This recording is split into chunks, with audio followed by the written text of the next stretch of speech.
Mainstream history has a problem.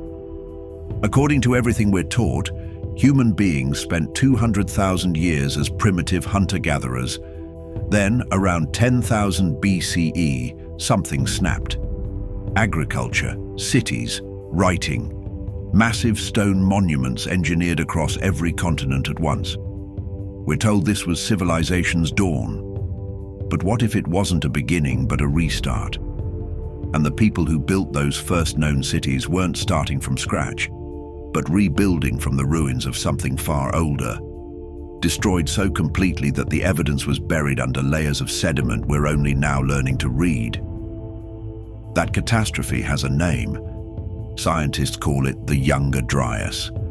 And once you understand what actually happened 12,800 years ago, nothing about human history looks the same again.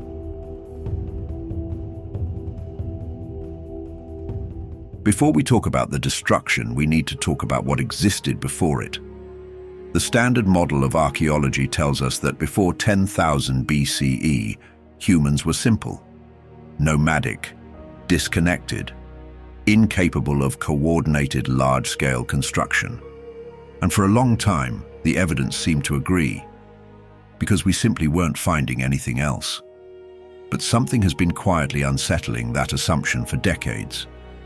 The genetic record shows that anatomically modern humans have existed for at least 300,000 years. That's 290,000 years of modern human brains, modern human social instincts, and modern human capacity for innovation before the first known city supposedly appeared. Think about that timeline. We went from zero to smartphones in roughly 12,000 years. Yet before that, apparently nothing happened for nearly 300 centuries. No permanent structures, no cities, no organized knowledge systems, just wandering and waiting. That doesn't add up, unless something happened to reset the clock. And in 2007, a team of 26 researchers from 9 different institutions published a paper in the Proceedings of the National Academy of Sciences that pointed directly at what that something was. They found a layer.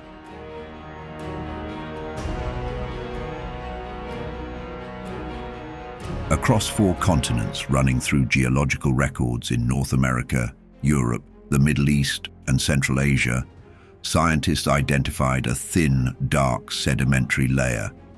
It appears in the stratigraphic record at exactly one moment in time, approximately 12,800 years ago. What's inside this layer is what made researchers stop cold: nanodiamonds. These are microscopic diamonds that form only under one condition: extreme pressure. The kind of pressure that happens when something hits the Earth at tens of thousands of miles per hour.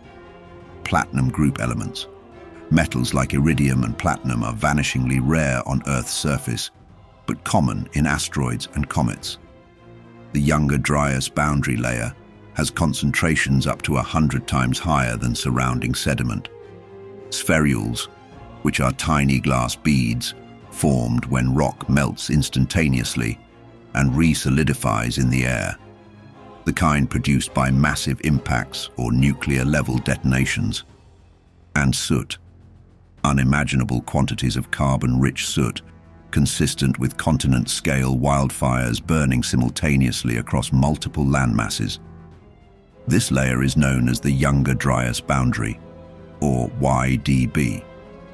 And when researchers followed it across the globe, they realized they were looking at evidence of a cosmic event so large it makes every recorded natural disaster in human history look like a minor inconvenience. But here is the critical part. This event didn't just alter climate. According to the impact hypothesis, it didn't just wipe out the megafauna, the mammoths, the mastodons, the giant ground sloths. It wiped out something far more significant. It may have wiped out us, or at least the advanced version of us that had been building something remarkable for thousands of years before 12,800 BCE. Did it?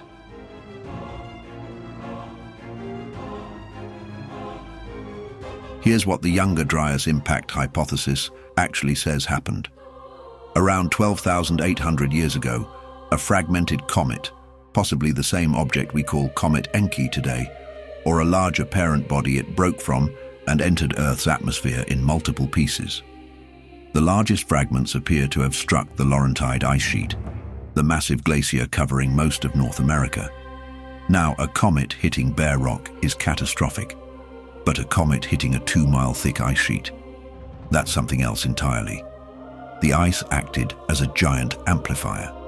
The impact energy created a crater and vaporized enormous volumes of water.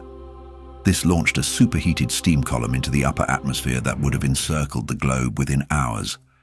It triggered the instantaneous melting and displacement of millions of cubic kilometers of ice, sending walls of water hundreds of feet high, racing across the landscape in every direction.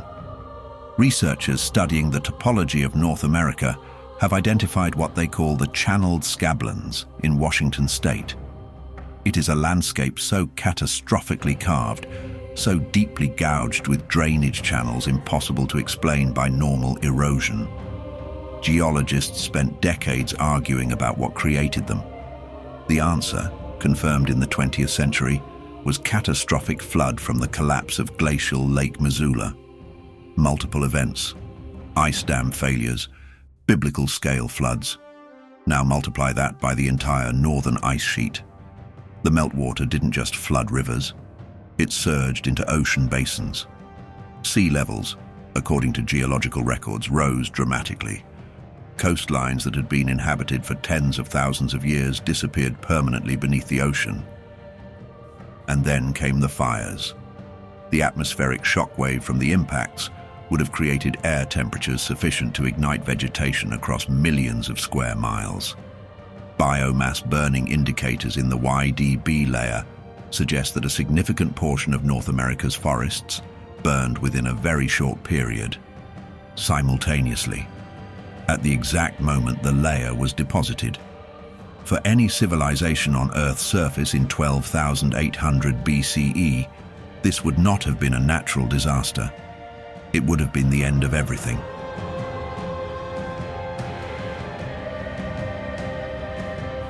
This is where most people hesitate, because we've been told repeatedly that no advanced civilization existed before this date. So what exactly was destroyed? Let's be precise about what we mean by advanced. We're not necessarily talking about smartphones and highways. We're talking about organized societies with astronomical knowledge, precision engineering, ocean navigation, agricultural systems, and the ability to coordinate large-scale construction projects. Because all of those things appear in the archaeological record almost immediately after the Younger Dryas ends. Not gradually, not in the pattern you'd expect from slow development, but suddenly, already sophisticated, already knowing. The megalithic building tradition appears on every continent within roughly the same window. Massive, mathematically precise stone structures in Peru, Turkey, Egypt, Cambodia, Malta, Indonesia, Mexico. They all show similar engineering principles, similar astronomical alignments, and in many cases, similar construction techniques using stone blocks that even modern engineers struggle to explain. The agricultural revolution doesn't show gradual development from foraging experiments. It appears already organized, already diversified across multiple crop species, already with irrigation principles understood and applied. Mathematical knowledge, specifically the kind needed to track celestial cycles accurately enough to build monuments aligned to star positions, doesn't emerge from scratch in a generation. It requires centuries of careful observation, yet it appears fully functional at the very earliest layers of every ancient civilization we've examined. The simplest explanation for all of this isn't that humanity spontaneously became intelligent after 10,000 BCE. The simplest explanation is that knowledge survived.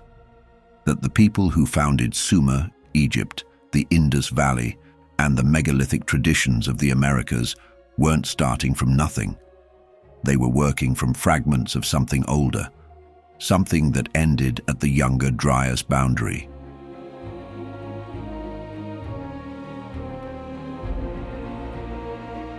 If you wanted to find a monument built by people who knew they were living through the death of an age, people desperate to preserve knowledge before it was lost forever, what would you look for? You'd look for something built with obsessive precision, something encoded with astronomical data that would last for millennia, something constructed in a hurry by people who understood things that their descendants clearly didn't. You'd look for Göbekli Tepe. Located in what is now southeastern Turkey, Göbekli Tepe was deliberately buried, not destroyed, not abandoned, deliberately filled in and covered over by the people who built it sometime around 10,000 BCE, right at the end of the Younger Dryas period. This was not the behavior of a primitive people who built a temple and moved on. This was the behavior of a people who understood that whatever they knew would not survive in the open world they were facing. So they sealed it in stone under the earth and hoped that someone in a future age would eventually find it. It worked. German archaeologist Klaus Schmidt began excavating the site in 1994, and what he found beneath the surface permanently challenged the official timeline of human civilization. Göbekli Tepe's lowest, oldest layers, predating anything else we have found by thousands of years, show the most sophisticated construction. The earliest structures were the largest, most precisely engineered, and most astronomically complex. The later structures built as the Younger Dryas ended were smaller and cruder. This is the opposite of what you'd expect from a developing civilization. Skills are supposed to improve over time, not degrade. Unless the people building those later, cruder structures weren't continuing a tradition. They were trying to replicate something they barely understood, preserving forms they could execute without fully grasping the principles behind them. The T-shaped pillars at Göbekli Tepe are carved with animals, symbols, and geometric patterns that researchers have spent decades trying to decode. Some researchers believe they encode astronomical information like star maps, comet trajectories, and records of a cosmic event. One pillar, known as the Vulture Stone, appears to encode a specific sky scene, and this isn't guesswork. A statistical analysis matching the pillar's carved symbols against known star positions confirmed the alignment with the night sky of approximately 10,950 BCE with high precision, right at the beginning of the Younger Dryas, just when the catastrophe began. They knew, and they built it in stone because they understood that everything else would burn.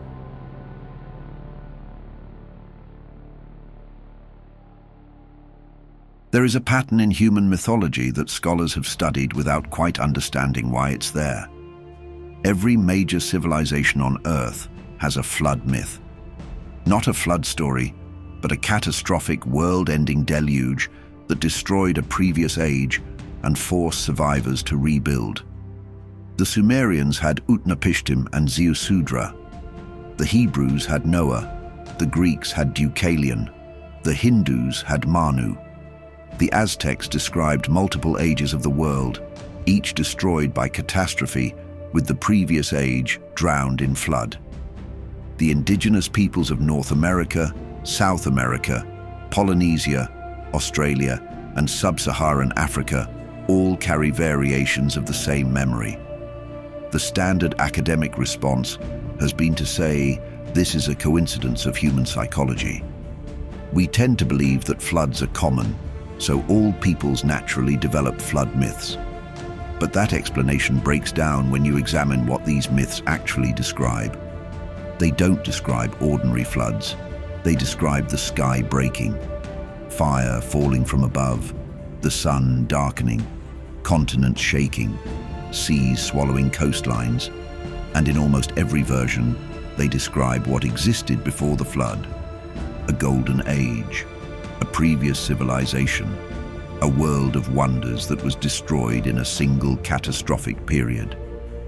The Sumerians described the antediluvian world, the world before the flood, as a place where kings ruled for tens of thousands of years. where knowledge was so comprehensive that the gods themselves provided it directly, where the structures of civilization were gifts from divine beings who appeared suddenly and taught humanity everything it needed to know.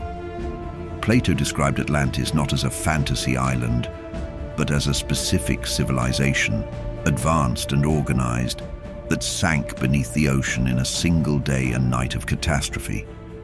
He placed it at 9,000 years before his own time. This puts the destruction squarely within the Younger Dryas window.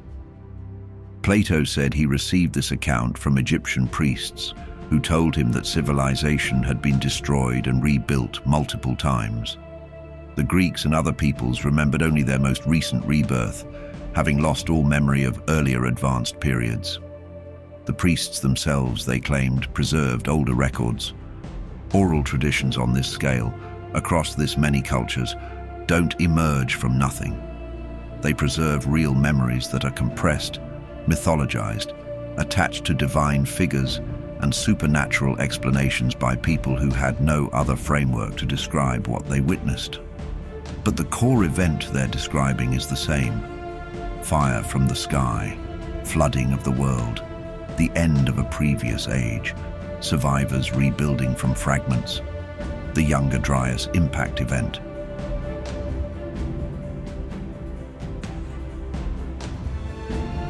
Here is the part that makes archaeologists deeply uncomfortable. Advanced artifacts like structures, tools, and evidence of sophisticated knowledge keep appearing beneath layers of sediment that they're not supposed to be beneath. The Sphinx at Giza shows clear water erosion patterns on its body. This erosion is consistent with prolonged heavy rainfall. But Egypt has been a desert for thousands of years.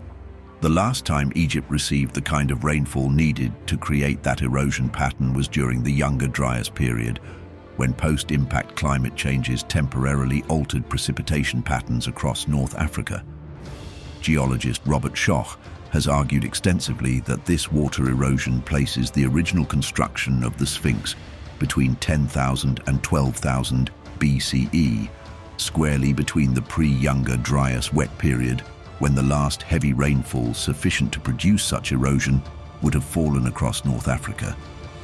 Underwater off the coast of India, in the Gulf of Kambat, sonar scanning has identified what appears to be a submerged city roughly 30 to 40 kilometers from the current coastline. The structures sit beneath 40 meters of water.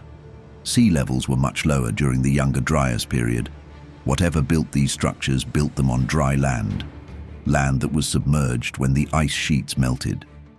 Off the Japanese coast, near Yonaguni, there are massive stone formations beneath the ocean surface. They date to a period when that area was above sea level, the Younger Dryas era. Across North America, beneath the flood sediment deposits consistent with Younger Dryas meltwater events, archaeologists have found evidence of human occupation far predating the accepted timeline.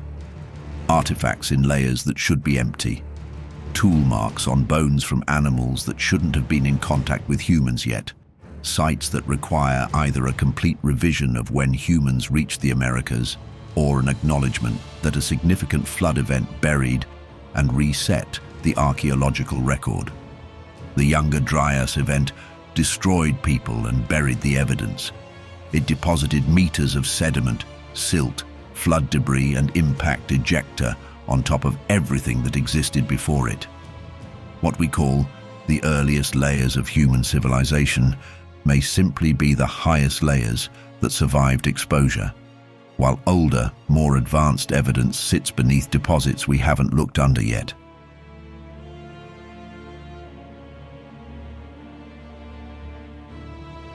For years, the Younger Dryas impact hypothesis was treated as fringe science.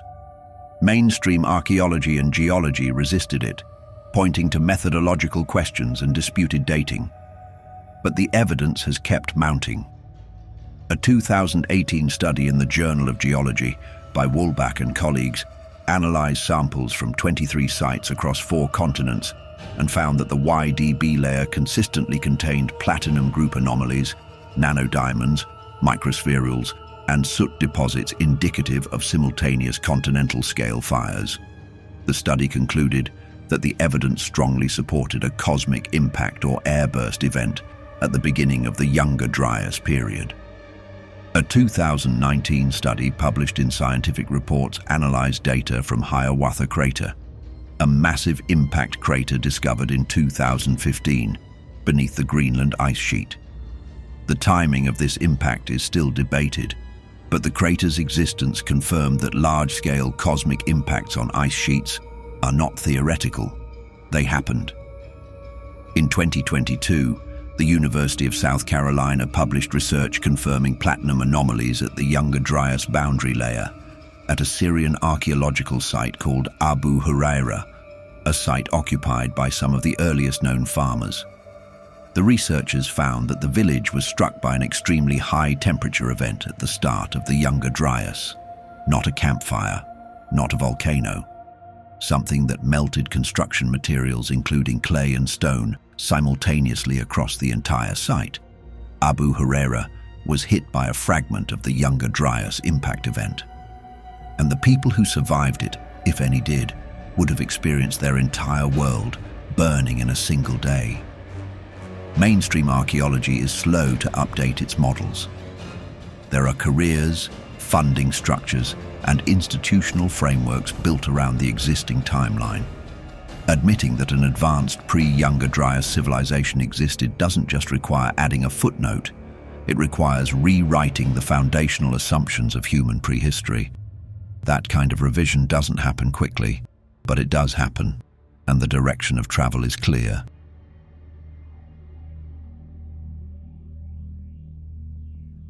If a civilization was advancing for thousands of years before 12,800 BCE, what would they have known that we don't? Ancient texts from Sumeria, Egypt, and India describe technologies in terms that sound impossible for their supposed time periods. But they make a strange kind of sense if you assume the texts are describing memories of a pre-Younger Dryas civilization, filtered through thousands of years of oral tradition and mythological interpretation. The Vedic texts describe flying craft called vimanas. These were aerial vehicles used for transportation and warfare. These appear not as fantasy in the texts, but as technical descriptions, complete with materials lists and operational principles. Modern readers dismiss these as mythology, but if the texts are preserving fragmentary memories of actual technology, filtered through metaphorical language by people who no longer had the engineering framework to describe what they were remembering, the mythology becomes something else entirely. Ancient Egyptian texts describe light in a way that several researchers have compared to electrical illumination. The Dendera reliefs show what some engineers have argued resembles a form of arc lamp or discharge tube, with priests in protective stances around what appears to be an electrical apparatus. Egypt had no evidence of lampblack in its painted tomb interiors. Something lit those spaces. We don't know what. There is a degree of precision in ancient megalithic construction. We see alignments accurate to fractions of a degree, stonework so tight that paper cannot be inserted between blocks, acoustic engineering that creates specific resonance frequencies in enclosed chambers. This is not primitive trial and error, but application of accumulated scientific knowledge, the kind of knowledge that takes generations of institutional development to produce. Where did that institutional knowledge come from? The answer that fits all the evidence is the same one ancient traditions have been telling us for thousands of years. It came from before, from teachers who arrived after a catastrophe, from records preserved in stone when everything else was lost, from the last people who remembered what the world had been.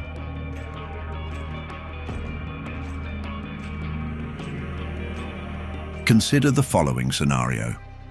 A global civilization, not as technologically uniform as our current world, but advanced in specific areas and distributed across favorable coastlines and river systems globally, is developing steadily from roughly 30,000 BCE onward. Their coastal settlements, their agricultural centers, their knowledge repositories are located exactly where you would expect them. on the coastlines and river valleys that provided the most resources. Then 12,800 years ago, in a period of days, comet fragments hit the North American ice sheet. The resulting floods, fires, and atmospheric disruption are incomprehensible by any modern standard. Sea levels rise rapidly, coastlines disappear, continental regions that were temperate become uninhabitable. The vast majority of their cities, sitting on the coastlines that the ocean now covers, vanish beneath the waves. The survivors, scattered, traumatized, and cut off from each other, retain fragments of what they knew. Mathematical principles, astronomical records, engineering techniques, agricultural methods. But they no longer have the institutions, the tools, or the population base to continue from where they left off. They have to rebuild. They go to the highest, most stable ground available. They build monuments to encode what they remember before they forget it. They establish new agricultural communities using the seeds and knowledge they managed to preserve. They create writing systems to capture what they know before the last generation that remembers dies.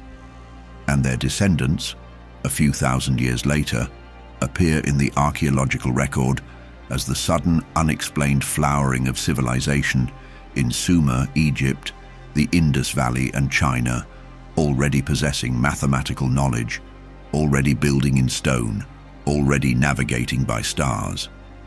Because they weren't starting from scratch, they were completing a recovery. The 10,000 BCE dawn of civilization isn't humanity waking up, but humanity remembering.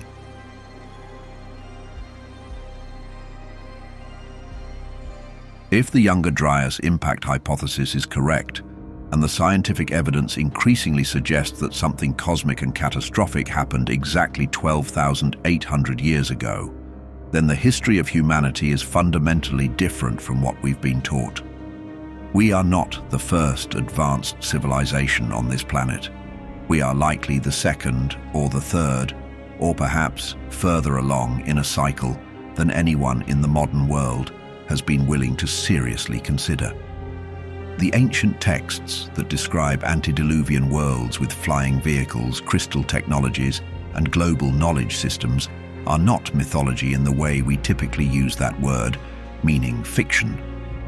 They are mythology in the original sense, preserved truths encoded in narrative form, carrying memories across the gap that the Younger Dryas carved through human history.